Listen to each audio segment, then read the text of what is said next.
မင်္ဂလာပ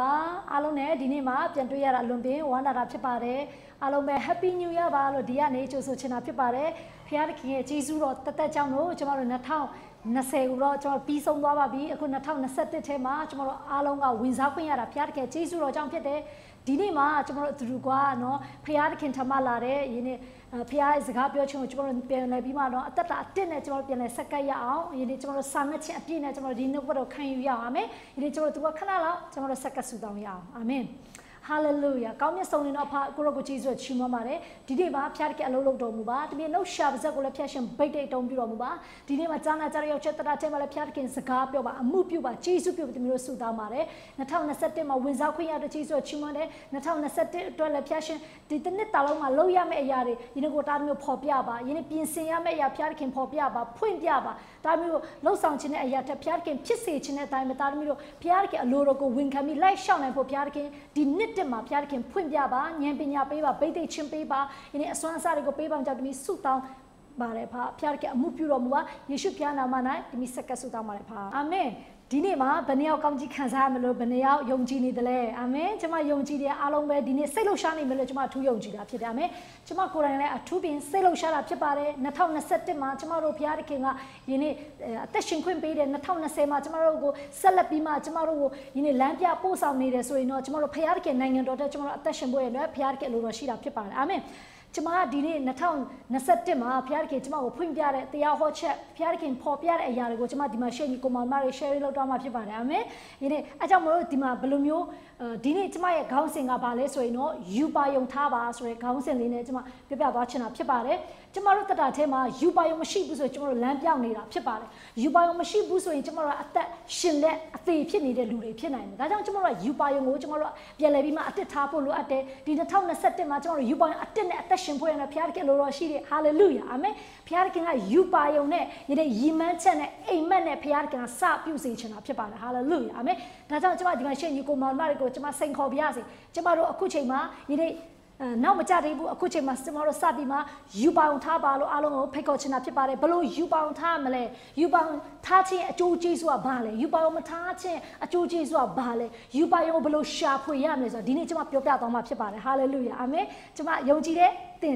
အထူးစိတ်လှုပ်ရှားနေမလို့ယုံကြည်တာဖြစ်တယ်အာမင်โอเคတုတ်တန်ကျမ်းအခန်းကြီး29အငယ်နော်18မှာပြောထားတဲ့အရာကဘာလဲဆိုဗျာဒိတ်တော်မရှိရင်လူတို့ဒီအကျိုးနည်းဖြစ်ကြ၏တဲ့တရားတော်ကိုစောင့်တော်တူမူကအကျိုးရှိ၏တဲ့ဒီနေရာမှာဘာတွေ့ရလဲဆိုဗျာဒိတ်တော်မရှိရင်လူတို့ဒီအကျိုးနည်းမယ်တဲ့ဒီကနေ့ဖခင်သခင်ကယုံကြည်သူဖခင်သားသမီးတွေကိုယနေ့အကျိုးနည်းတဲ့ဘဝမှာအသက်မရှင်စေချင်ဘူးတာမန်ဘဝမှာအသက်မရှင်စေချင်ဘူးပြီးတော့ယနေ့ဘာမှမထူးခြားတဲ့ဘဝပေါ့နော်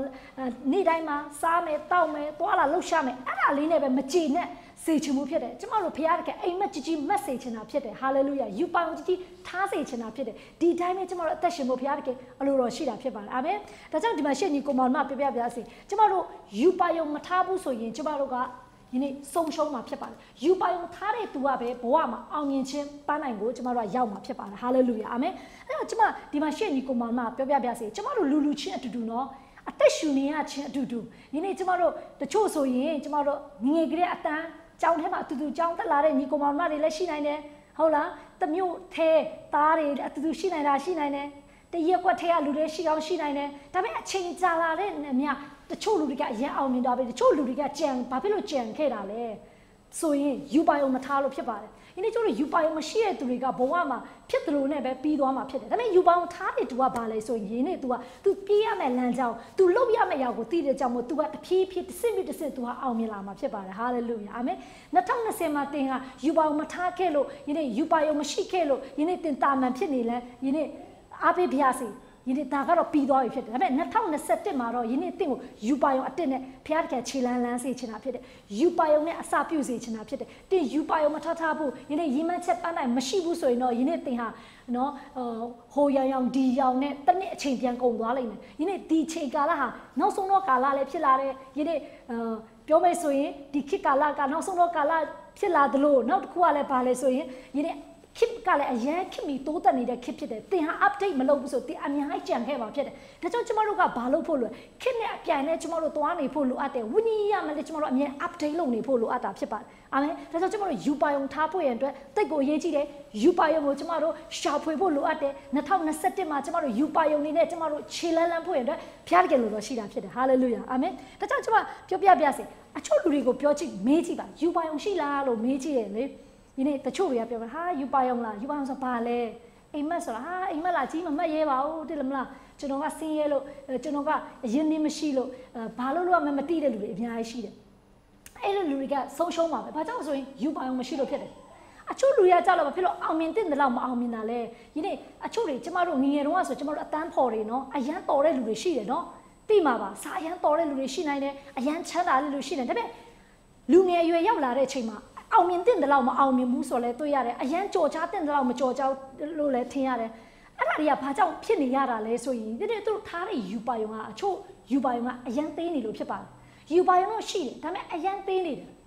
အရန်သေးနေတယ်အချို့ကကျမမေးတယ်ကြီးလိုက်ဘာလုပ်မလဲဆိုမုတ်ဆိုင်ဖွင့်မယ်တဲ့နော်ဒီကြောင့်မုတ်ဆိုင်ဖွင့်ချင်လို့ရှိလာတော့မသိအချို့လည်းကျမမေးတယ်ကြီးလိုက်ဘာလုပ်မလဲနော်သူတို့မေးတဲ့အချိန်မှာဆက်ချုပ်ဆိုင်ဖွင့်မယ်တဲ့အဲ့လောက်လေးကအရန်ကိုသေးသိမ့်တာဖြစ်တယ်မိတ်ဆွေ2021အတင်းအိမ်မက်ကြီးကြီးမက်ရမယ့်ချိန်ဖြစ်တယ်ဟာလေလုယာအာမင်တန်းနိုင်ကြီးထားဖို့ရတဲ့ဘုရားသခင်လို့ရှိတာဖြစ်ပါတယ်အားပေးပါရစေအဲ့ဒီရီမန်းချက်တသေးလေးတန်းနိုင်တသေးလေးယူပေါင်းတသေးလေးနဲ့ယင်းကြီးမားတဲ့ယူပါယုံကိုထားပါဘာဖြစ်လို့အချို့လူတွေကကြီးမားတဲ့ယူပါယုံကိုမထားတာလဲဘာကြောင့်အိမ်မက်ကြီးကြီးမမှတ်ရတာလဲဆိုရင်ယင်းသူတို့အတ္တရာထဲမှာဘုရားကြီးတဲ့အကြောင်းကိုမမြင်လို့ဖြစ်တယ်ဘုရားသခင်ဘလောက်တတ်နိုင်လဲဆိုတာမမြင်လို့ဖြစ်တယ်မိတ်ဆွေတင်အိမ်မက်မှတ်တဲ့ယူပါယုံရှိတယ်ဆိုရင်ယင်းတဲ့ယူပါယုံအိမ်မက်ထဲမှာလဲဘုရားသခင်အလုံးလာလုပ်ပြီးမှဖြစ်ပါတယ်ဟာလေလုယာအာမင်ဒါကြောင့်အိမ်မက်ကြီးကြီးထားပါယူပါယုံကြီးကြီးကိုချပါတည့်တဲမြေကိုချဲ့ဖွင့်တဲ့ဘုရားတကယ်လို့ရှိတာဖြစ်ပါတယ်အာမင်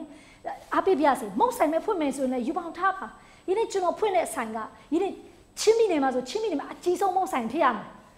ရွာတိုင်းကကျွန်တော်စီလာရွေးမှာကျွန်တော်ဟာဒီနေ့ချင်းပြည်နယ်မှာမုတ်ဆိုင်ဖွင့်တယ်မှာဒိုင်အနေနဲ့လုပ်မယ်အကောင်းဆုံးမုတ်ဆိုင်ဖြစ်ရမယ် quality အရန်ကောင်းတဲ့နေရာဖြစ်ရမယ် facility အရန်ကောင်းတဲ့နေရာဖြစ်မယ်အဲ့လိုအိမ်မက်ကြီးကြီးမှတ်ပါဆက်ချုပ်ဆိုင်ဖွင့်တဲ့လူလဲဟာနော်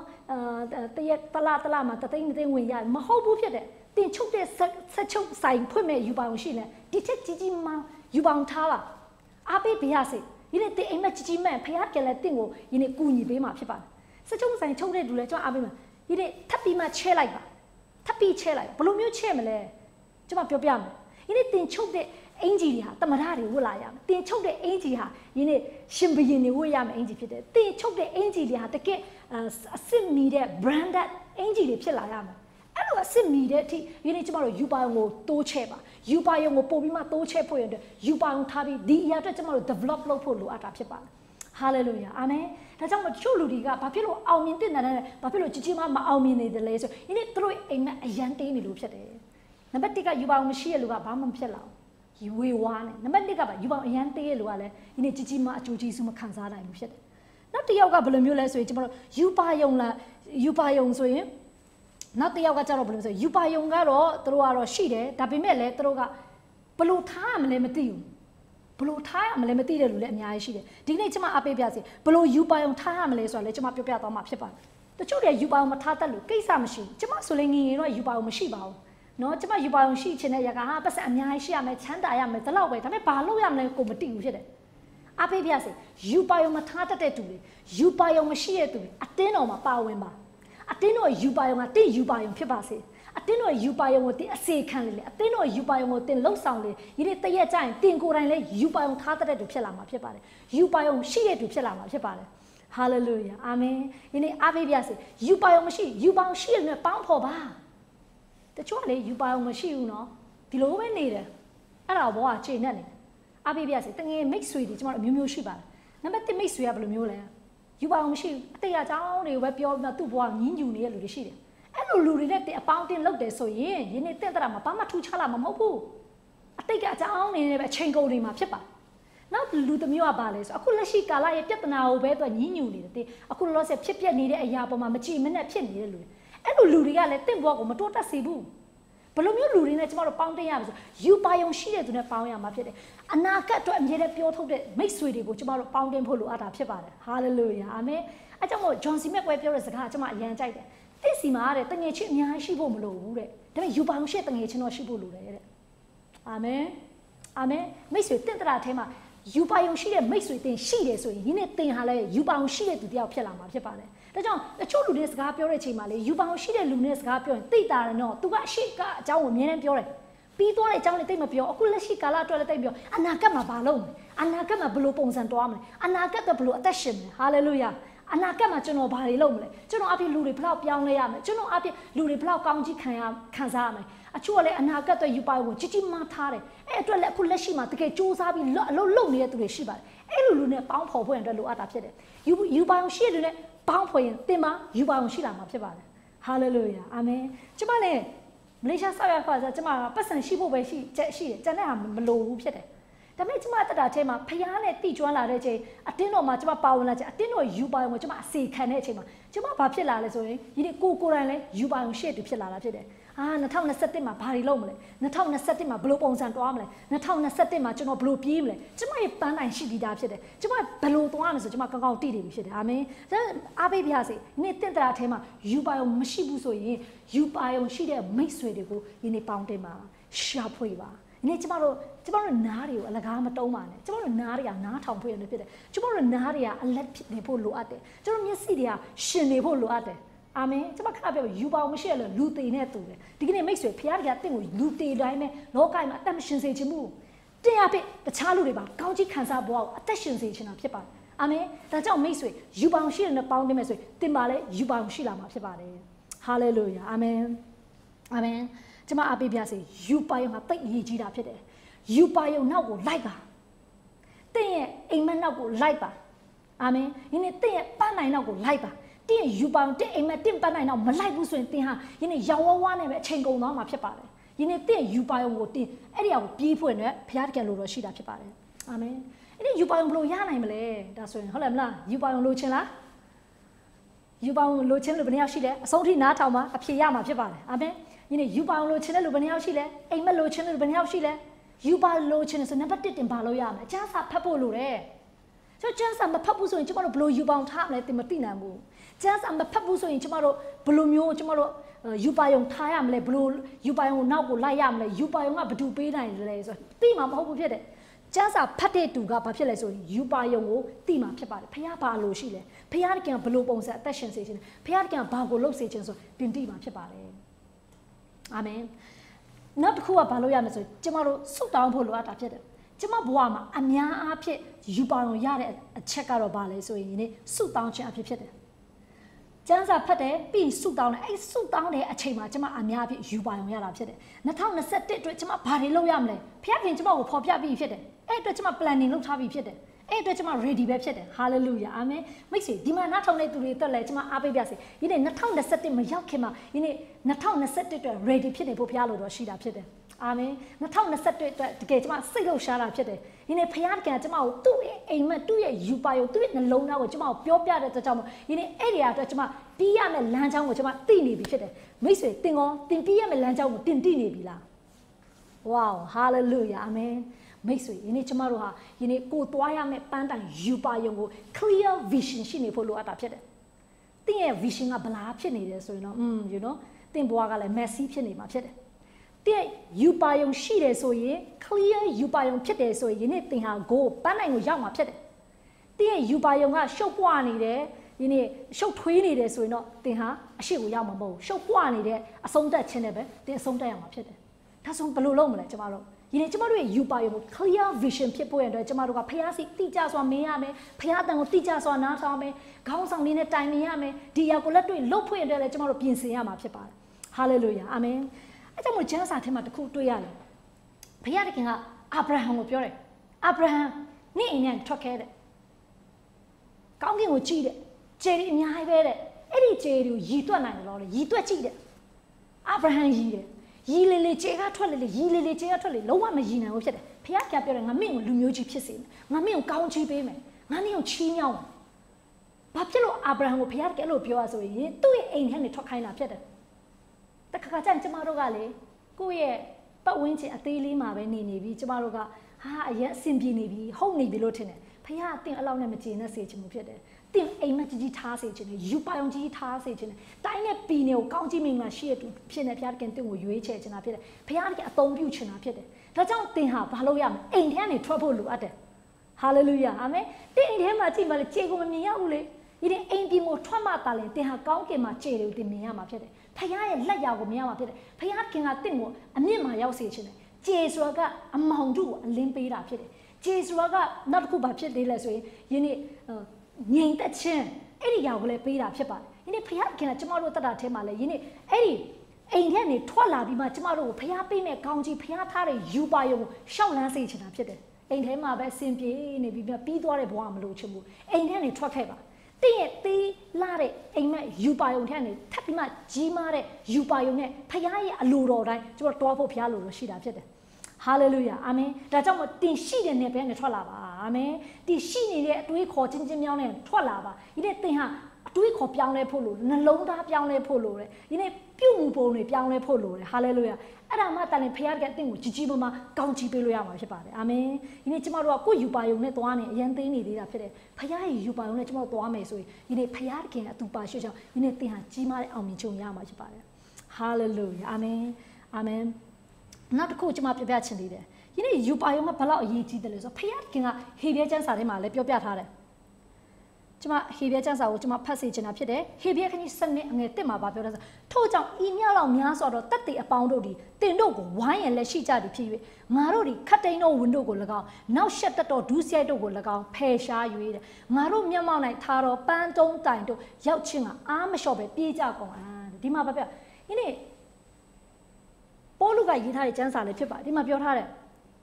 ဤမြောက်လောက်များစွာသောတတ်တည်အပေါင်းကိုဖျားထားတယ်ဝိုင်းရန်ထားတယ်ကျမ်းစာထဲမှာဘုရားသခင်ကအဲ့ဒီစကားအရန်ကောင်းတာဖြစ်တယ်။ तू ကဘာပြောတာဆိုတက်တေအပေါင်းကဝိုင်းရံထားတယ်ဆိုတော့ကျမတို့ပတ်ဝန်းကျင်မှာဘုရားသခင်ထားတဲ့ champion တွေ heroes တွေအများကြီးထားတာဖြစ်တယ်။အဲ့ဒီຢာကဘာတူလဲဆိုကျမ်းစာထဲမှာပါတဲ့ပုံကိုယ်တွေဖြစ်ပါတယ်။အဲ့လိုလူတိုင်းပဲဘုရားသခင်ကျမတို့ကိုချီးမြှောက်ခြင်းနဲ့ကောင်းကြီးပေးခြင်းနဲ့ hallelujah အာမင်ဒီနေ့ဘုရားသခင်လမ်းဖွင့်ပေးခြင်းနဲ့ဘုရားသခင်တင့်ဘဝမှာနမိတ်လက္ခဏာနဲ့ဘုရားသခင်ကဒီနေ့ဘုံတော်ထင်ရှားခြင်းနဲ့ဒီအတိုင်းပဲကျမတို့ယူပါယုံကြီးမားထားမယ်ဆိုဘုရားသခင်ကလည်းဒီနေ့ဘုရားသခင်လည်းကျမတို့ရဲ့ထားပေါ်တဲ့ယူပါယုံနဲ့အလုတ်လုံးမှာဖြစ်ပါတယ်အဲ့ဒီယူပါယုံလည်းဘုရားယူပါယုံဖြစ်ဖို့လိုတယ်ကိုယ့်ရဲ့ဇာတိနဲ့များနေတဲ့ယူပါယုံဖြစ်လို့မရအဲ့ဒါကြောင့်ကျမပြောပြတာစုတောင်းတဲ့အချိန်မှာယူပါယုံရတဲ့အရာကတင့်ဇာတိတရားမဟုတ်ဘုရားစီယာဖြစ်တယ်တရားနဲ့တင်ထားလိုက်ထိုင်လိုက်လဲကိုစိတ်ကူးရင်တဲ့အရာတွေဒါဆိုရင်ဒါတင့်ရဲ့ personal ယူပါယုံဖြစ်တယ်ဒါပေမဲ့စုတောင်းမြဖျားသခင်ထမလာလေငြိမ်သက်ခြင်းနဲ့ရတဲ့ယူပါယုံဟာဖျားအတူပါရှိခြင်းကြောင့်ယနေ့တင့်ယူပါယုံဟာပြည့်စုံမှာဖြစ်ပါတယ်အာမင်အဲ့ကြောင့်ဒီမှာလေးရေးထားတယ်ပေါလုကပြောတယ်ယနေ့ငါတို့ကိုလည်းဝမ်းရံလက်ရှိဒီဖြစ်၍တဲ့ငါတို့ဒီခတ်တဲ့တော့ဝင်တို့ကို၎င်းနောက်ရှက်တော်ဒုစရိုက်တို့ကို၎င်းနဲ့ဖယ်ရှား၍တဲ့ငါတို့မျက်မှောက်၌ထားတော်ပန်းတုံးတိုင်ကိုတဲ့ရောက်ချင်းကအားမလျှော့ပဲပြေးကြကုန်ပါပြဿနာတွေအခက်ခဲတွေကိုနောက်မှထားခဲ့ပါတင့်ယူပါယုံအာယုံဆိုင်ပါဟာလေလုယာအာမင်ဒီနေ့အားပေးပါစေကျမတို့ကလူတော်များကမျက်နာကြတာအရှိမရောက်နေပြီမဲ့ကျမတို့ရဲ့အသွေးခေါ်တဲ့ຢာကနောက်ကိုပဲကြည့်နေတာများနေတယ်ဒီနေ့ဖခင်ကတင့်ကိုအနောက်ကိုပဲဒီနေ့မကြည့်စေချင်ဘူးတင့်ကိုအရှိကိုကြည့်စေချင်တာဖြစ်တယ်ပြဿနာတွေအခက်ခဲတွေအားလုံးကိုထားလိုက်ပါကြာလိုက်မင်းမိန်သွားပါလိမ့်မယ်ဒီနေ့တင့်အာယုံဆိုင်ရမယ်ကဖခင်တင့်ကိုပေးတဲ့ယူပါယုံအာယုံဆိုင်ပြီးမှဒီနေ့ရှေ့ကိုပြေးဖို့ရတာဖခင်ကလို့တော့ရှိတာဖြစ်တယ်ဟာလေလုယာအာမင်ဒါကြောင့်မိတ်ဆွေအားပေးပါစေယူပါယုံအတွက်ကျမတို့ခြေလန်းလန်းရအောင်ယူပါယုံကိုကြီးမားထားအောင်အချို့တွေကယူပါယုံမရှိတဲ့လူတွေယူပါယုံအတွက်စပြီးစုတောင်းရအောင်အချို့တွေယူပါယုံတော့ရှိတယ်ဒါပေမဲ့အရန်သေးနေသေးတယ်ဒါဆိုရင်ယူပါယုံကိုချစ်ထွင်ရအောင်အာမင်တချို့ယူပါယုံဆိုဘလို့ထားလို့ထားမှန်းတော့မသိဘူးဖခင်အလိုနဲ့ညီလားမညီလားမသိဘူးအားပေးပါစေဖခင်လူနဲ့ပေါင်းတင်ပါယနေ့တင့်ယူပါယုံဖခင်လူတွေကိုပြကြည့်ပါယနေ့သူတို့တွေကတင့်ကို alignment လုပ်ပေးမှာဖြစ်တယ်တင့်ကိုပြန်ပြီးမှယနေ့စီစစ်ပေးမှာဖြစ်ပါတယ်ဟာလေလုယာထားတင်မထားတင်လှုပ်တင်မလှုပ်တင်တင့်ကို feedback ပေးမှာဖြစ်ပါတယ်ဒါကြောင့်အားပေးပါစေ2021ဟာ2020နဲ့မတူတဲ့ပုံစံနဲ့တွားရအောင်ယူပါယုံအတစ်တွေနဲ့တွားရအောင်ခြေလန်းအတစ်တွေနဲ့ကျွန်တော်တို့စရအောင်ဟာလေလုယာဟာလေလုယာအာမင်ဘုရားကတင့်ကိုယနေ့အရေးအောင်မြင်ခြင်းနဲ့တားရွေးအောင်မြင်တဲ့ဘဝကိုဘုရားကပို့ဆောင်ချင်တာဖြစ်တယ်ဒါကြောင့်တင့်ကိုအသက်ရှင်ခွင့်ပေးနေတာဖြစ်ပါတယ်ဒါကြောင့်ကျမတို့အားပေးပါစေဒါကြောင့်ကျမတို့အတူတူက2021တော့ကျမတို့နော်ယူပါအောင်ကြီးနဲ့ကျမတို့ခြေလန်းလန်းရအောင်စုတောင်းတဲ့လူကဖခင်ယူပါအောင်ရတယ်အဲ့ဒါကဘု து အသက်တာကိုကျမတို့ကြည့်လို့ရဆိုအာနနိရဲ့အသက်တာကိုလည်းကျမတို့ကြည့်လို့ရတယ်အာနနိကစုတောင်းနေတယ်အဲ့ဒီအချိန်မှာတမန်တော်တွေအားလုံးကနော်တကွဲတပြားဖြစ်နေပြီပြောမယ်ဆိုရင်ဒီနေ့ရှောလူတို့နော်လာပြီးမှပြောင်းရှောလူပေါ့နော်ပြောမယ်ဆိုရင်ရှောလူကနေပြီးပေါလုပြောင်းသွားတာပေါ့နော်ရှောလူကမပြောင်းလိုက်ခင်ရှောလူကယနေ့ပြောမယ်ဆိုရင်ခရစ်တော်နောက်လိုက်တွေကိုလိုက်ဖြတ်စည်းတယ် ခရစ်တော်ရဲ့တပည့်တော်တွေကိုညင်ပန်းနှိပ်စက်တယ်ယုံကြည်သူအသင်းဝင်သူအားလုံးကိုဖျက်ဆီးတဲ့ချိန်ဖြစ်တယ်ရှောလူကဒါပေမဲ့ဖခင်တခင်သူ့တို့ထိလိုက်တဲ့အချိန်မှာသူ3ရက်မျက်စိကန်းသွားတယ်အဲ့ဒီရှောလူကိုဘသူကပြန်သွားပြီးမှဆုတောင်းပြီးမှမျက်စိကိုပြန်မြင်စေတယ်ဆိုတော့အာနနိဖြစ်တယ်ဖခင်တခင်ကဘာကြောင့်အာနနိကိုသုံးတာလဲအာနနိကိုဖခင်တခင်ကယူပါယုံပေးတာလဲဘာဖြစ်လို့ပေးလဲဆိုသူဆုတောင်းနေလို့ဖြစ်ပါတယ်ကျွန်မတက်တာထဲမှာလဲဆုတောင်းနေဆိုတင်ဘာလုပ်ရမလဲဖခင်တခင်ပေါ်ပြမှာဖြစ်တယ်တင်ဘလို့ယူပါအောင်ထားမယ်ဖခင်ခင်ပေါ်ပြမှာဖြစ်တယ်ဟာလေလုယာအာမင်ဒါကြောင့်အားပေးပြစေဒီနေ့ဆုတောင်းပါ2021တော့ကျွန်တော်တို့ဆုတောင်းရအခုလာမယ့်အခုနော်ကျွန်တော်တို့ဒီလဇန်နဝါရီလကျွန်တော်တို့တရက်နဲ့21ရက်နေ့ကျွန်တော်တို့အတင်းတော်ကနေအစာရှောင်တဲ့အရာတွေ devotion လုပ်တဲ့အရာမှာလည်းပါဝင်မှာသူတို့တင်သားတွေအာမင်အားလုံးပါဝင်ဖို့ကျွန်တော်စိန်ခေါ်ချင်တာဖြစ်တယ်တင်နေ့နဲ့အစာမရှောင်နိုင်တော့မှအားပေးပြစေ9ရက်ပြည့်အစာရှောင်ကြည့်ပါ3ရက်ပြည့်အစာရှောင်ကြည့်ပါဖခင်ပြတိတက်အချိန်ပေးပါတိတက်ဆုတောင်းတဲ့အရာကိုလုပ်ကြည့်ပါဖခင်က signs and wonder တွေတင်ပွားမှာပြမှာဖြစ်ပါတယ်ဟာလေလုယာအာမင်ဒီအစာမရှောင်နိုင်တော့မှအဲ့ဒီ21ရက်ကိုကျွန်တော်တို့ညပိုင်းမှာဆုတောင်းတဲ့အစီအစဉ်မှာယနေ့တက်ကြွပါဝင်ကြည့်ပါယနေ့အားစိုက်ထုတ်ပြီးမှကျွန်တော်တို့ဆုတောင်းကြည့်ပါ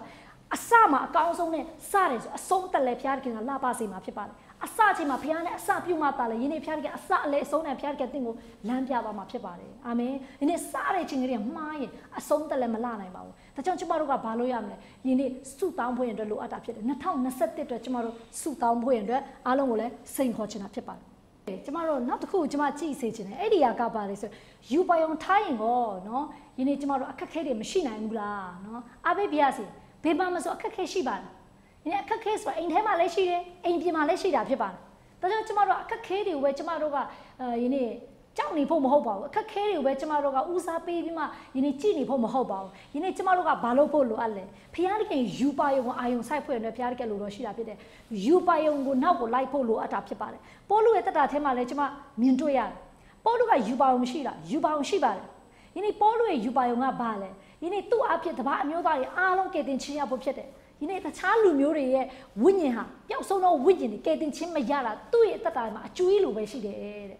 ပေါလုကအဲ့လိုဝင်တာရှိတာဖြစ်တယ်ဖခင်ရဲ့နှလုံးသားဖခင်တခင်တန်ဖိုးထားတဲ့လူတွေကိုသူဟာတန်ဖိုးထားတာဖြစ်တယ်ပျောက်ဆုံးသောဝိညာဉ်တွေတန်ဖိုးထားတာဖြစ်တယ်ယေရှုခရစ်တော်လည်းကျမတို့ကိုမှာခဲ့တဲ့အရာတွေရှိပါတယ်အဲ့ဒါကဘာလဲကယ်တင်ခြင်းသတင်းစကားဝင်ငှားရမယ်ပြီးတပည့်တော်မွေးထုတ်ရမယ်လူတွေကိုဖခင်နောက်လိုက်ပြီးမှ change the nation တိုင်းနိုင်ငံကိုပြန်လည်ပြီးပြောင်းလဲတူဖြစ်ဖျားတကယ်ကျမတို့ကိုဒီယူပါယုံဒီအိမ်မက်ကိုပေးခဲ့တာဖြစ်တယ်ဒီຢာကိုကျမတို့ကဒီနေ့ဖြည့်ဖို့ရတဲ့ကျမတို့ရဲ့တက်တာထဲမှာဘာလို့ရမလဲဒီຢာကိုကျမတို့ယူပါအောင်ထားဖို့လိုအပ်တာဖြစ်တယ်ဒီຢာကိုကျမတို့ရဲ့တက်တာထဲမှာငါ2021မှာဘယ်လိုယူပါအောင်ထားရမလဲဝိညာဉ်ရေးဆိုင်တဲ့ယူပါအောင်တွေဘယ်လိုထားရမလဲဒီຢာတွေကိုရေးချဖို့ရလို့လိုအပ်တာဖြစ်တယ်ငါလူပနည်းကိုကယ်တင်ချင်းပြောမယ်ငါလူပနည်းကိုငါတပည့်တော်မွေးထုတ်မယ်ငါအဖြစ်လူတွေဘယ်လောက်ကောင်းကြီးခံစားရမလဲဒီຢာကိုကျမတို့ယူပါအောင်ရေးဖို့လိုအပ်တာဖြစ်ပါတယ်ပေါလုတက်တာထဲမှာကျမမြင်တွေ့ရတဲ့အရာတခုသူထောင်ကြတယ်ခဏခဏထောင်ကြတယ်ခဏခဏအချုပ်ကြတယ်ထောင်ကြတယ်ချုပ်ကြတဲ့လူတွေတော့တွေ့ရင်အမြဲတမ်းသူတို့မှာတဲ့အရာကပါလဲစားစရာတွေသူတို့မှာတယ်အဝတ်စားတွေမှာတယ်ဟုတ်လားဟိုဟာစားချင်တယ်ဒီဟာစားချင်တယ်ဟုတ်လားအသုံးဆောင်ပစ္စည်းတွေမှာတယ်ပေါလုကိုကြတော့လေတိမောသေနဲ့နော်တပည့်တော်တွေကနော်ပေါလုမွေးထုတ်ထားတဲ့တပည့်တော်တွေကသူ့ကိုထောင်ဝင်စားလာတွေ့ဖို့အတွက်လာဖို့ရအတွက်သူမှာတဲ့အရာကပါလဲသူအရန်ချမ်းလို့ထင်တယ်ခြုံထဲကိုယူလာခဲ့ပေးပါပြီးတော့စုတ်တန်နဲ့မင်ကိုယူလာခဲ့ပေးပါဆိုပြီးသူမှာတာဖြစ်တယ်ကျမရန်စဉ်းစားတယ်ထောင်ဝင်စားတွေတွေ့တဲ့အချိန်ထောင်နေပါတယ်ကျမတို့သွားတဲ့အချိန်မှာလူတော်များမှားတဲ့အရာကအစားတောက်တွေမှာကြတယ်စပျာတွေမှာကြတယ်ဟုတ်လားဒါပေမဲ့ပိုးလူကမှာတာအဲ့အစားတောက်ကိုပဲဦးစားပြီးမှာနေတာမဟုတ်ပါဘူးပိုးလူမှာတဲ့အရာကပါလဲယနေ့သူချမ်းလို့တဲ့သူ့ကိုနော်ခြုံထဲတစ်ခုနဲ့တဲ့စုတ်တန်နဲ့မင်ကိုယူခဲ့ပေးပါတဲ့ဘာကြောင့်စုတ်တန်နဲ့မင်ကိုပါလဲဆိုအဲ့ဒီစုတ်တန်နဲ့မင်ကပါလဲယနေ့သူမွေးထုတ်ထားတဲ့ယနေ့တပည့်တော်တွေအတွက်ယနေ့အေဖက်တင်းတော်တွေအတွက်ကောရိန္သုအတင်းတော်တွေအတွက်ယနေ့သူမွေးထုတ်ထားတဲ့တပည့်တော်တွေခေါင်းဆောင်တွေယနေ့အတင်းတို့တင်းသားတွေယနေ့သူ့ရဲ့ယုံကြည်သူမိတ်ဆွေတွေအတွက်သူရေးတဲ့စာဖြစ်တယ်ကြည့်ပါထောင်ထဲမှာနေပြီးထောင်ထဲမှာရှေ့လူပြင်ပြီးအားပေးတာဖြစ်တယ်ဝေါအဲ့ကြောင့်ကျွန်မအားပေးပါစေကျွန်တော်တို့ယူပါယုံရှိတယ်ဆိုရင်မိတ်ဆွေဒီယူပါယုံတော့အဖိုးခဆိုတာရှိတာဖြစ်တယ်ယူပါယုံတော့ကျွန်တော်အဖိုးခပေးဖို့လည်းမကြောက်ပါနဲ့ဒါကြောင့်ကျွန်မထောင်ကြရမလို့ပြောနေတာမဟုတ်ဘူးเนาะပြောချင်တဲ့ဘောကပါလေဒီနေ့အရေးကြီးတဲ့အရာကိုဦးစားပေးပါအရေးမကြီးတဲ့အရာကိုတိတ်ပြီးဦးစားမပေးပါနဲ့ကျွန်တော်2021မှာဒီနေ့ကျွန်တော်တို့အရေးကြီးတဲ့အရာကဘာလဲအရေးမကြီးတဲ့အရာကဘာလဲကျွန်တော်သိရမှာဖြစ်တယ်ဖျားနိုင်ငံတော်နဲ့ပတ်သက်တဲ့အရာအရေးကြီးတဲ့အဦးစားပေးရမှာဖြစ်တယ်ဖျားနိုင်ငံတော်မတက်ဆိုင်တဲ့ဒီနေ့ entertainment နဲ့အပျော်ပါးတွေကိုနောက်မှထားပြီးမှကျွန်တော်တို့ကဒီနေ့ဦးစားပေးတဲ့အရာကိုကျွန်တော်ဦးစားပေးဖို့လိုအပ်တာဖြစ်တယ်ပေါလုကထောင်ဝင်စာမှာတော့တွေ့နေအောင်မှမင်းနဲ့စုတ်တန်နဲ့ကိုတေချာမှာတယ်ကြည့်ပါသူဘာတော့အဲ့ဒါမှာလဲ तू ကစာရေးပြီးမှပို့တာဖြစ်တယ်ဒီလိုလုပ်ပါဒီလိုလုပ်ပါဒီလိုလုပ်ပါဆိုထောင်ထဲကနေပြီးထောင်ထဲမှာရှိတဲ့အတင်းတို့တင်းသားတွေယင်းနေယုံကြည်သူတွေကိုယင်းနေထောင်ဝင်စ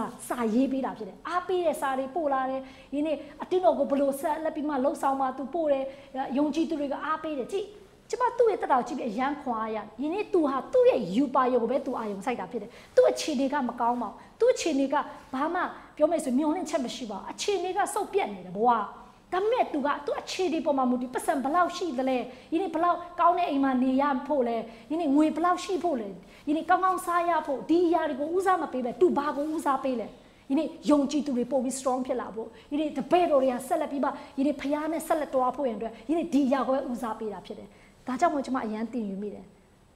ပေါလုကထာဝင်စားလာတွေ့ဖို့ရန်အတွက်မာတဲ့စာတော်မှာစုတ်တန်နဲ့မြင့်ကိုမာတယ်သူချမ်းလို့တင်အနှွေးထဲတစ်ခုယူခဲ့ပေးပါဆိုသူရေးထားတဲ့စာကျွန်မဖတ်တဲ့အချိန်မှာတော်တော်လေးကိုကျွန်မထဲမှာတန်ဝင်ကားရမိတယ်မျက်ရည်လည်းကျွန်မကြားမိတယ်အဲ့လောက်ထိပြင်းပြတဲ့လူဖြစ်တဲ့ကြောင့်ဖခင်တကယ်သူ့ကိုဒီနေ့သုံးတာဖြစ်တယ်ဒီကနေ့ကျွန်မတို့တက်တာထဲမှာရောဒီနေ့ကျွန်မတို့ယူပါယုံတဲ့ဘလောက်ပြင်းပြတဲ့ဆန္ဒရှိတယ်ကျွန်မတို့ယူပါယုံတဲ့ဘလောက်အဖို့ခပေးဖို့ ready ရှိနေပြီဒီနေ့ကျွန်မတို့ယူပါယုံတဲ့ဘလောက်အားစိုက်ထုတ်ဖို့ရတဲ့တင်ပြင်ဆင်ထားပြီလေတင်ဖျားပြီးတဲ့ယူပါယုံကိုဒီနေ့ဘလောက်ထိအဖို့ခပေးဖို့ရတဲ့ဘလောက်ထိရှေ့ပြေးသွားဖို့ရတဲ့တင်ပြင်ဆင်ထားပြီလေဒီနေ့တင့်ကိုတင်စိန်ခေါ်ပါမိတ်ဆွေဟာလေလုယာအာမင်မိတ်ဆွေဖခင်ကတင့်ကိုယူပါယုံပေးတဲ့အရာကတင့်ရဲ့ဇာတိယူပါယုံမဟုတ်ပါဘူးဖခင်နိုင်ငံတော်ကျယ်ပြန့်ဖို့ဖြစ်ပါတယ်ဟာလေလုယာအာမင်ဒါကြောင့်2021မှာကျွန်တော်တို့တက်တာထဲမှာယူပါယုံအတွက်ရေးချရအောင်ပြင်ဆင်ရအောင်ဘယ်လိုမျိုးယူပါယုံကိုပြင်ဆင်ရမလဲမသိရင်ကျွန်မပြောပြပါရစေနံပါတ်1ကကျွန်တော်တို့ဖခင်ယူပါယုံထားတဲ့အချိန်မှာဖခင်ကသူ့အတွက်ပဲအစီခံပြီးမှတင့်ကိုတင်ဂရုမစိုက်တဲ့ဘဝလို့ဖခင်လို့မရှိဘူးဖခင်တဲ့ခန္ဓာပိုင်းကိုလည်းစိတ်ဝင်စားတယ်စိတ်ပိုင်းဆိုင်ရာလည်းစိတ်ဝင်စားတယ်ဝိညာဉ်ပိုင်းဆိုင်ရာလည်းစိတ်ဝင်စားတယ်ဒါကြောင့်ကျွန်တော်တို့ယူပါဝင်ရေးချတဲ့အချိန်မှာဒီຢာတွေပြည့်စုံစွာရေးချဖို့အတွက်လိုအပ်တယ်ခန္ဓာကိုယ်ပိုင်းဆိုင်ရာဘလို့တင်လုပ်မလဲအဝတ်စားအဟောင်းတွေပဲမဟုတ်တော့နဲ့ဖျားပုံးတော့မထင်ရှားအာမင်ချိန်ဖို့ရန်တွေးခေါ်လုပ်ပါဒါကြောင့်မအားလုံးကိုချိန်ဖို့ပြောတာမဟုတ်ပါပြောချင်တာအချို့ຢာတွေကျွန်တော်တို့ချိန်ဖို့ရန်အတွက်လိုအပ်တယ်ကျွန်တော်တို့အဝတ်စားတွေကဖျားပုံးတော့မထင်ရှားတဲ့အဝတ်စားတွေ2020မှာတင်ဝတ်ခဲ့တဲ့အဝတ်စားတွေအတူအပြက်တွေဖျားပုံးတော့မထင်ရှားတဲ့ຢာတွေအားလုံးကိုဘွားလိုက်ပါလုံခြုံတဲ့တန့်ရှင်းတဲ့ຢာဖျားပုံးတော့ထင်ရှားမဲ့အဝတ်စားကိုဝတ်ဖို့ရန်နဲ့ဆုံးဖြတ်ချက်ချရအောင်ဟာလေလုယာအာမင်ခန္ဓာပိုင်းဆိုင်ရာပြီးတော့ကျွန်တော်တို့ခန္ဓာကိုယ်ပိုင်းဆိုင်ရာကျမ်းမာဖို့နဲ့ exercise လုပ်ဖို့ရတဲ့ schedule ဆွဲထားပါ hallelujah အာမင်ပြီးတော့ခန္ဓာကိုယ်ပိုင်းဆိုင်ရာကျမ်းမာဖို့ရတဲ့ဘာဖြစ်လဲအတုံးဆောင်နေကောင်းကောင်းမွန်သုံးဖို့ရတဲ့ဆုံးဖြတ်ချက်ချရအောင်အာမင်အစားတော့ကျမ်းမာတဲ့အစားအစာတွေကိုစားဖို့ရတဲ့ကျွန်တော်တို့ဆုံးဖြတ်ချက်ချထားရအောင်မဟုတ်ဘူးဆိုရင်ကျွန်တော်တို့ရှောက်စားတော့မှာဖြစ်တယ်ပြီးရင်ကျွန်တော်တို့ခန္ဓာပိုင်းဆိုင်ရာဘယ်ရက်တွေကိုငါအစားရှောင်မလဲဘယ်ရက်တွေကိုငါအစားမရှောင်မလဲကြိုပြီးရေးထားပါတစ်နှစ်လုံးမှာငါရက်ဘယ်ရက်ငါအစားရှောင်မလဲဟာလေလုယာခန္ဓာပိုင်းဆိုင်ရာမှာဖခင်ရဲ့တန်ရှင်းခြင်းနဲ့ပြည့်ဝလာဖို့ကျွန်တော်တို့ခန္ဓာပိုင်းဆိုင်ရာကျွန်တော်တို့ဂရုစိုက်ဖို့လိုအပ်တာဖြစ်တယ်အဲ့အတွက်ယူပါအောင်ရေးပါနံပါတ်1ကပါလဲစိတ်ပိုင်းဆိုင်ရာကျွန်တော်တို့စိတ်ပိုင်းဆိုင်ရာကိုအထူးဂရုစိုက်ဖို့လို့စိတ်နှလုံးကဖခင်တခင်ကျင်းမှုတဲ့အရက်ဖြစ်တယ်ကျွန်တော်တို့စိတ်နှလုံးကိုကျွန်တော်တို့ဂရုစိုက်ဖို့လိုအပ်တယ်စိတ်နှလုံးကိုကျွန်တော်တို့ယူပါအောင်ဘယ်လိုထားမလဲကျွန်တော်တို့စိတ်နှလုံးတန်ရှင်းဖို့ရတဲ့ကျွန်တော်တို့အမြဲတမ်းပါပဲလွယ်ကျွန်တော်တို့အပြစ်ဘယ်လိုမျိုးအပြစ်လုပ်ခဲ့မိတယ်ဆိုရင်ကျမတို့ကနောင်တရလွယ်လို့ပြောဖို့ကျမတို့ဆုံးဖြတ်ချက်ချထားရတယ်။ဒီနေ့ဒီရအတွက်လည်းစုတောင်းရမယ်။ဆီယမတယောက်ကိုကျမစကားပြောဘူးလေ။အခုချိန်မှာအရန်အောင်မြင်တဲ့ဆီယမဖြစ်တယ်။ကျမပြောတယ်ဆီယမဘဝမှာတန်ဖိုးထားတဲ့အရာကဘာလဲလို့ကျမမေးတယ်။အဲ့ဆီယမကဘာဖြစ်လဲဆိုရင်ဆီယမဘဝမှာတန်ဖိုးထားတဲ့အရာကတန်ရှင်းချင်းဖြစ်တယ်တဲ့။ငွေလားဗိတ်တိတ်ချင်းလားဘာလားပေါ့။ဒါပေမဲ့သူ့ရဲ့ဘဝမှာသူတန်ဖိုးထားဆိုတာတန်ရှင်းချင်းဖြစ်တယ်။ကျမစိတ်နှလုံးမကောင်းဆိုင်အရာမကောင်းစားဘူး။ဒါကြောင့်ကျွန်တော်တို့2021မှာစိတ်ပုတ်တွေစိတ်ရုပ်တွေမနာလိုတဲ့အရာတွေခါတီးတွေရဘုံတွေအားလုံးကိုထားခဲ့ပါဒီအရာတွေကိုလည်းကျွန်တော်တို့ဖယ်ရှားပါဒီနေ့စုတောင်းပြီးဖျားရှိမှဝင်ချတောင်းမှပါလူတစ်စိတ်တစ်ဒီနေ့ဝိညာဉ်တစ်နဲ့ကျွန်တော်တို့အသက်ရှင်မှုဖျားလို့ရှိတာဖြစ်တယ်စိတ်ပိုင်းဆိုင်ရာကိုကျွန်တော်တို့အဂရုစိုက်ဖို့လိုအပ်တယ်ပြီးတော့ကျွန်တော်စိတ်ကိုထိန်းချုပ်နိုင်ဖို့ရတဲ့စိတ်ပိုင်းဆိုင်ရာဒီနေ့တရားဟောချက်တွေနားထောင်ဖို့လိုအပ်တယ်ဒီနေ့ကျွန်တော်တို့စိတ်ပိုင်းဆိုင်ရာမှာကျွန်တော်ဘယ်လို control လုပ်ရမလဲဒီနေ့ကျွန်တော်တို့စိတ်ပိုင်းဆိုင်ရာပြောင်းလဲရမယ်နော်စိတ်ပိုင်းဆိုင်ရာဘာနဲ့တူလဲဒါ character ဖြစ်တယ်လူတယောက်ကလက်တီထိုးတယ်ဆိုတဲ့အရာကပါလားအထဲမှာစိတ်ကတိုလို့လေစိတ်တိုလို့လက်ကရောက်လာတာစိတ်ကိုမထိန်ချုပ်နိုင်လက်ကရှေ့ရောက်လာတဲ့ဒါကြောင့်ကျွန်တော်တို့ကစိတ်ပိုင်းဆိုင်ရာကိုထိန်ချုပ်ဖို့ရတဲ့ဒီနေ့ကျွန်တော်2021မှာဒီနေ့ကျွန်တော်တို့ယူပါအောင်မှာထည့်ရေးဖို့လိုအပ်တာဖြစ်ပါတယ်ငါစိတ်ရှည်အောင်နှစ်ဖြစ်ရမယ်ဒီတင်းမှာငါနော်တန်ရှင်းစွာအသက်ရှင်မဲ့နှစ်ဖြစ်ရမယ်ဟာလေလုယာအာမင်ဒီနေ့ငါဒီနေ့ control လုပ်မယ်ဒီနေ့မကောင်းတဲ့စိတ်ပုတ်စိတ်ရုပ်တွေငါမထားဘူးငါလူတွေကိုအစေခံမယ်စိတ်နှလုံးကဖြူစင်ရမယ်ဒီနေ့ကျွန်တော်တို့အဲ့လိုမျိုးထားဖို့ရတဲ့လိုအပ်တာဖြစ်တယ်2021အတွက်နောက်တစ်ခုကျွန်တော်တို့ဘယ်လိုမျိုးပုံစံနဲ့ကျွန်တော်တို့ယူပါအောင်ရေးချလို့ရသေးလဲဝိညာဉ်ပိုင်းဆိုင်ဆိုကိုယ့်ရဲ့ဝိညာဉ်ရေးမှာပို့ပြီးတိုးတက်လာအောင်ငါဘယ်လိုတွားမလဲဟာလေလုယာ အချို့တွေကခန္ဓာစိတ်တော့နော်စိတ်ဝင်စားတယ်နှစ်တစ်မှာဆိုအင်းတစ်မှာနေမယ်ဥစားတွေချိန်မယ်ဟလားအစားတောက်တွေအိုးခွက်ပကံတွေချိန်မယ်ဒါပေမဲ့အရေးကြီးတဲ့ခန္ဓာစိတ်ဝိညာဉ်ကိုတော့ကျမတို့ကပြုတ်ပြင်ပြောင်းလဲဖို့ကျွန်တော်မလုပ်ဘူးဆိုရင်တော့တင်ဟာ the same people ပဲဖြစ်နေမှာဖြစ်တယ်ဖခင်တခင်က the same people မဖြစ်စေချင်ဘူးတင်ကို different person ဖြစ်စေချင်တယ်ယူပါအောင်ရှိတဲ့သူကအမြဲတမ်းယနေ့ different person ဖြစ်တာဖြစ်တယ်ယူပါအောင်မရှိတဲ့သူတွေကပုံမှန်ပဲဖြစ်နေမှာဖြစ်တယ်ယူပါအောင်ရှိတဲ့လူအမြဲတမ်း different person ဖြစ်နေတာဖြစ်ဒါကြောင့်မိတ်ဆွေယူပါအောင်ထားပါတင်ကိုလူတွေကတွေ့ရင်ဝါတင်းကယင်းနဲ့တော့မတူတော့ဘူးနော်တင်းကယင်းတော့ပုံစံမဟုတ်တော့ဘူးနော်အဲ့လိုပြောလာတဲ့ဘဝတိကျွန်တော်အသက်ရှင်ပြဖို့ရင်တော့ဖျားလို့တော့ရှိတာဖြစ်ပါတယ်ဟာလေလုယာအာမင်ဝိညာဉ်ပိုင်းဆိုင်မှာကျွန်တော်ရေးချက်အောင်တစ်နှစ်လုံးမှာငါချမ်းစာဘယ်နှခါဖတ်မလဲတစ်နှစ်လုံးမှာချမ်းစာတစ်ခေါက်စီတော့ဖတ်မယ်ဟုတ်လားတစ်ခေါက်စီလို့ဖတ်မယ်ဆိုကျွန်တော်တို့တစ်ရက်ကို3ခန်းလောက်ဖတ်ရမယ်ကဘာဦးကျန်နေဗျာဒိတ်ကျန်တိတစ်ရက်ကို3ခန်းတော့အနည်းဆုံးဖတ်ရမယ်ကျွန်တော်တို့တွက်ကြည့်ပါချမ်းစာအခုခေတ်မှာအရန်ခေတ်မီနေတဲ့ခေတ်ဖြစ်တယ် Google မှာရှာလို့ရတယ်ဟုတ်လားဓမ္မတစ်ဘဏ္ဍဆောင်ရှိတယ်ဓမ္မဟောင်းဘဏ္ဍဆောင်ရှိတယ်ဒါဆိုရင်ကနော်တစ်နှစ်လုံးမှာ356ရက်ရှိရလား354ရက်လား300ရက်ပေါင်း300ကျော်ရှိတယ်အဲ့ဒါနဲ့ပြန်စားကြည့်ပါဒါဆိုငါတည့်ရဘယ်နှခန်းဖတ်ရမလဲကြိုတင် plan ပါကျွန်မဆိုဒီလိုမျိုးကြိုတင် plan ထားပြီးဖြစ်တယ်တင်လဲကြိုတင် plan ဖို့ဖျားလို့ရရှိတာဖြစ်ပါတယ်ကျမ်းဆောင်ငါတည့်ရဘယ်နှခန်းဖတ်အောင်ပါမလဲငါဘယ် study တွေငါဘယ်ဟာလုပ်မလဲ hallelujah အာမင်ဒီနေ့ယူပါအောင်ထားဖို့ရင်တက်လို့လေပြီးတော့တင်ရတဲ့မိသားစုနဲ့ငါအချိန်ဘယ်လောက်ပေးမလဲမိသားစုငါဘယ်လိုထောက်ပံ့မလဲယနေ့ငါရဲ့အနာဂတ်တော့ငါဘယ်လိုတွားမလဲ personal development နေလဲလုပ်ပါအရင်နှစ်ကတင်တိုးတက်ခဲ့ရဒီတစ်နှစ်မှာပိုတိုးတက်လာဖို့ရင်တော့ယနေ့တင်ပြင်ဆင်ရမယ်အချိန်ပိုပေးရမယ် hallelujah တင်အားတန်တဲ့နေရာမှာပိုပြီးကြီးထွားလာဖို့ရင်တော့လည်းတင်အားစိုက်ထုတ်ဖို့လိုအပ်တာဖြစ်ပါတယ် hallelujah အာမင်အာမင်ပြီးတော့ကျွန်တော်တို့လုပ်လို့ရတယ်ငွေရေးကြီးကိုလည်းကျွန်တော်တို့ယူပါအောင်ထားလို့ရတယ်ဟာဒီတစ်နှစ်ငွေရေးကြီးမှာကျွန်တော်အဦးသီးတွေကိုပေးမယ်အလူငွေတွေတိုးပြီးပါပေးမယ်ဘလောက်အတိအကျပေးမယ် hallelujah အာမင်ဒီနေ့ကျွန်တော်ဘလောက်ထိသွားမလဲကျွန်တော်တို့ယူပါအောင်ကိုကျွန်တော်တို့အဲ့လိုရေးချဖို့ရင်တော့လိုအပ်တာဖြစ်ပါတယ်အာမင်။ကြောင့်မိတ်ဆွေအားပေးပါစေယူပါအောင်ကြီးထားပါ။ဒီနေ့ယူပါအောင်ကြီးနဲ့ဖခင်တင်အသက်ရှင်စေချင်တာဖြစ်တယ်။ယူပါအောင်ရှိပြီးမှဖခင်တင်ကို2021မှာဖြတ်တန်းစေချင်တာဖြစ်တယ်။အာမင်။ဒါကြောင့်ကျွန်မဒီမှာရှေ့ညီကိုမောင်မတွေအားပေးပါစေ။ဒီနေ့ကျွန်တော်တို့ယူပါအောင်ထားရအောင်။ဒီနေ့ကျွန်မခဏပြောပြပေး။ယူပါအောင်မရှိရင်လူတို့တွေအကျိုးနေကြတယ်တဲ့။မိတ်ဆွေတင်ကိုဖခင်အကျိုးနေတဲ့ဘဝအောင်လို့ချင်းနေပါတယ်ဆိုပါမယ်။အမြဲတမ်းသူများကြည့်ရင်လည်းတင်အမြဲနေနေတာ။သူများကြည့်လည်းတင်ကိုခွာမရအောင်။တင်မေးမိန်နေတာဖြစ်တယ်ဖခင်တင်ကိုမေးမိန်မဲ့ဘဝမှာဖခင်အသက်မရှိစေတင်ကိုထင်ရှားတဲ့အရာတောက်ပတဲ့အရာ glow ဖြစ်တဲ့ဘဝမှာအသက်ရှင်စေချင်တာဖြစ်တယ်အာမင်အခု kids ကပြောဆိုဖခင်ကတင် glow ဖြစ်စေချင်တယ်တင်ကို star ဖြစ်စေချင်တယ်ဖခင်ကတင်ကို idol ဖြစ်စေချင်တာဖြစ်တယ်ဒီကကျမတို့ကလည်းအဲ့လိုပုံစံနဲ့အသက်ရှင်ဖို့ကျမတို့ဆုံးဖြတ်ချက်ချရမယ်ဒီနေ့အဲ့ဒီပန်းတိုင်ကိုကျမတို့ထားရမယ်ပန်းတိုင်ထားမှကျမတို့အဲ့ပန်းတိုင်ကိုပြေးနိုင်မှာဖြစ်ပါတယ် hallelujah အာမင်တင်ပန်းတိုင်မရှိဘူးဆိုရင်တော့တင်ဟာနော်ဘဝက messy ဖြစ်ပြီးမှအချိန်ကသူ့အနေနဲ့ပြန်ကုန်သွားမှာဖြစ်ပါတယ်ဒါကြောင့်အားပေးပါစေယူပေါင်းထားပါ fix လုပ်ထားပါ target ထားဖို့ရင်တော့ဘုရားတကယ်လို့တော့ရှိတာဖြစ်တယ် hallelujah အာမင်အကြောင်းမအောက်ဆုံးပါလေးရေးထားတယ်ကျမ်းစာထဲမှာသူပါရေးထားတဲ့ဆိုတရားတော်ကိုစောင့်လို့တူမှုမကားတယ်အကျိုးရှိတယ်တဲ့တရားတော်ကိုစောင့်လို့တူအကျိုးရှိတယ်ဆိုဘာကိုပြောချင်လဲတရားတော်ကိုစောင့်ပါ character ကိုလည်းစောင့်ရှောက်ဖို့လိုအပ်တာဖြစ်တယ်ကျမတို့ခဏပြောပြီးစိတ်နှလုံးမကောင်းစားအရင်မကောင်းစားကျမစိတ်နှလုံးအတွက်လည်းကျမတို့ရေးချဖို့လိုတယ်ငါစိတ်နှလုံးတန့်ရှင်းဖို့အတွက်နိုင်ဝက်ငါဆုတောင်းမယ်စိတ်နှလုံးအတွက်ငါဖခင်ကိုများများကိုးကွယ်မယ်စိတ်နှလုံးတန့်ရှင်းဖို့စိတ်နှလုံးကဖခင်ခင်စကားပြောလို့ရတဲ့စိတ်နှလုံးနူးညံ့တဲ့စိတ်နှလုံးဖြစ်ဖို့ငါဖခင်ကိုများများချီးမွမ်းမယ်ဖခင်ကိုငါများများကိုးကွယ်မယ် soaking လုပ်မယ်ဒီနေ့ worship လုပ်မယ်နှုတ်ကပတ်တော်ကို meditate လုပ်မယ်အဲ့ဒီအရာကိုကျမတို့တားကထားရအောင် hallelujah ဒီမလုပ်ဘူးတဲ့အရာကျွန်တော်တို့လှုပ်ဖွင့်တော့ယူပေါင်းထားရအောင်အာမင်ဒါဒီမှာရှေ့ညီကိုမောင်တို့ပြပြစေကျွန်တော်တို့သိယူပါယုံကပါလဲယူပါယုံထားပါအာမင်2021မှာယူပါယုံရှိနေကျွန်တော်တို့ဖခင်ကဖြတ်တန်းစေချင်တာဖြစ်တယ်အာမင်နံပါတ်1ယူပါယုံဘယ်လိုထားရမလဲကျွန်တော်တို့မသိဘူးဆိုရင်ဆုံးရှုံးမှာဖြစ်တယ်ဒါကြောင့်ယူပါယုံဘယ်လိုမျိုးကျွန်တော်တို့ထားရမလဲဆိုရင်ခဏကျွန်မပြောပြီးသွားပြီတင်းရဲ့အတ္တထဲမှာတင်းဘယ်ကဏ္ဍမှာအားတာလဲအဲ့ဒီအရာကိုကျွန်တော်တို့ရှာဖွေရမှာဖြစ်ပါတယ်ဖခင်ယူပါယုံဘယ်လိုကျွန်တော်တို့ရှာရမလဲခဏကြောင်ပြောစုတောင်းခြင်းအဖြစ်ကျွန်တော်တို့ရှာလို့ရတယ်။ကျမ်းစာဖတ်ခြင်းပဲကျွန်တော်တို့ရှာလို့ရတယ်။ဒီနေ့အပေါင်းအသင်းမိတ်ဆွေတွေအားဖြင့်တင်ဟာရရှိလာနိုင်တယ်။ဒီနေ့ကျွန်တော်တို့ဘာလို့ဖို့လိုအပ်လဲ။ဘုရားစီမှာကျွန်တော်တို့တောင်းဖို့လိုအပ်တာဖြစ်တယ်။တင်စုမတောင်းဆိုဘုရားတခင်တင်ကိုဖွင့်ပြမှာမဟုတ်ပါဘူး။တင်စုတောင်းမှာရေးချပါစက္ကပ်ဖို့လိုအပ်တာဖြစ်တယ်။နံပါတ်1ကကျွန်မပြောပြတင်ယူပါယုံရဲ့ရှိနေပြီးသားဖြစ်တယ်ဆိုရင်ကျွန်မအားပေးပါစေ။ယူပါကိုထတ်ချဲ့ပါ။ယူပါကိုတိုးပြီးချဲ့ပါ။တင် personal အတွက်ပဲတင်ယူပါမထားပါနဲ့။ဒီနေ့ဘုရားတခင်တင်ကိုဘယ်လိုမျိုးထားစေချင်လဲ။တိုင်းနဲ့ပြီးနေတဲ့အတွက်ယူပေါင်းထားစေချင်တာဖြစ်တယ်။ကောင်းကင်ရောက်ရင်လေဖျားကန်တင်ပါလောကကြီးမှာနေအိမ်ဘလောက်ဝယ်နိုင်ခဲ့လဲကားဘယ်နှစီးရခဲ့တယ်လဲဟုတ်လား